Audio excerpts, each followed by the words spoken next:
बिस्मिल्लाहिर्रहमानिर्रहीम। अस्सलाम वालेकुम। Welcome in my कंजुल Rahman cooking valley. आज हम बनाने जा रहे हैं चिकन कोरमा। आप चिकन कोरमा बनाएं या बीफ कोरमा, दोनों ही इसी तरीके से बनाए जाएंगे। आप एक बार इस कोरमे को मेरे बताए हुए तरीके से ज़रूर ट्राई कीजिएगा। तो चलिए फिर हम इसे बनाना स्टार्ट करते हैं। सबसे पहले मैंने एक कढ़ाई ली है और इसके अंदर मैं 1 कप यानी 250 ml ऑयल ऐड कर रही हूँ और ऑयल को थोड़ा गर्म होने देते हैं।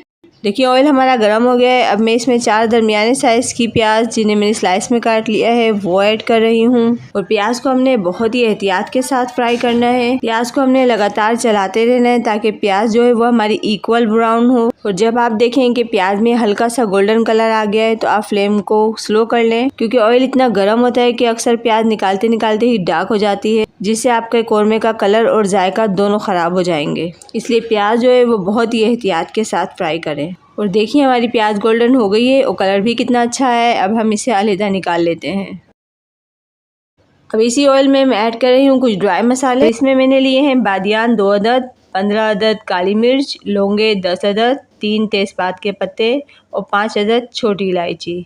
अब हम ये ऐड कर देते हैं इस ऑयल में। और इन ड्राई मसालों का एक अलग ही खुशबू और जायका होता है कोरमे में। थोड़ा हम इन मसालों को चला लेते हैं ताकि अच्छी तरह से गोल्डन हो जाए। और चिकन मैंने लिया है 3 पाव यानी 750 ग्राम। चिकन को मैंने अच्छी तरह से वॉश करके इसको छन्नी में रख दिया था ताकि इसका पानी बिल्कुल ड्राई हो जाए। और इसे अच्छी तरह से फ्राई कर लेते हैं तकरीबन 2 मिनट, ताकि इसका कलर अच्छा सा चेंज हो जाए। देखिए चिकन हल्का सा गोल्डन हो गया है। और अब मैं इसमें ऐड कर रही हूँ 2 टेबल स्पून लहसुन अदरक का पेस्ट और इसे भी अब अच्छी तरह से मिक्स कर लेते हैं। चिकन हो या बीफ, पहले जब हम ऑयल में फ्राई करते हैं इसे और उसके बाद हम लहसुन अदरक के पेस्ट में फ्राई करते हैं, इससे क्या होता है कि चिकन हो या बीफ, इनके जो स्मेल जो है वो बिल्कुल ख़त्म हो जाती है। इसे लहसुन अदरक के पेस्ट में फ्राई करते हुए तकरीबन 2 मिनट हो गए हैं। अब मैं इसमें ऐड कर रही हूँ पीसी लाल मिर्च 1 टेबल स्पून, हल्दी पाउडर 1 टीस्पून, धनिया पाउडर 2.5 टेबल स्पून, नमक 1/2 टेबल स्पून। और नमक और मिर्च आप अपने टेस्ट के अकॉर्डिंग कम या ज़्यादा भी कर सकते हैं। इन तमाम मसालों को अच्छी तरह से मिक्स करके अब मैं इसमें ऐड कर रही हूँ 1 पाव यानी 250 ग्राम दही। और अब हम दही को भी अच्छी तरह से इसमें मिक्स कर लेते हैं। दही को अच्छी तरह से मिक्स करने के बाद हम इसे कवर कर देंगे और फ्लेम को इतना कर दें कि हमारा चिकन जो है वो अच्छी तरह से टेंडर हो जाए। और बीच में हम इसे देखते भी रहेंगे कि हमारा मसाला जल ना जाए।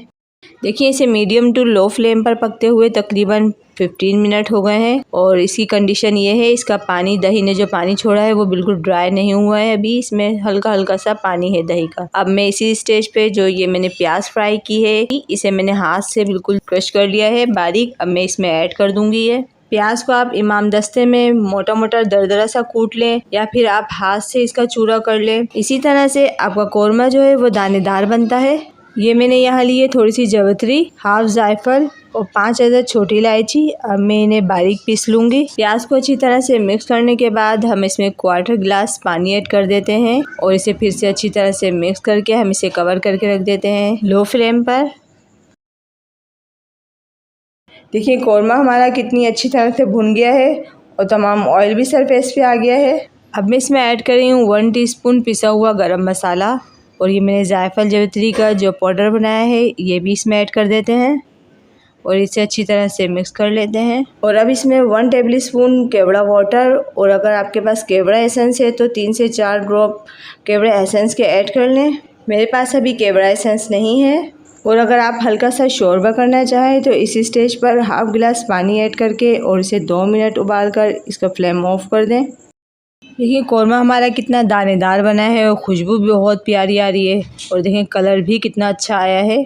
और मेरी रेसिपी आपको पसंद आए तो इसे लाइक कीजिए, शेयर कीजिए। अपना बहुत ज़्यादा ख्याल रखिए। इंशाल्लाह मिलते हैं नेक्स्ट रेसिपी के साथ। अल्लाह हाफिज़।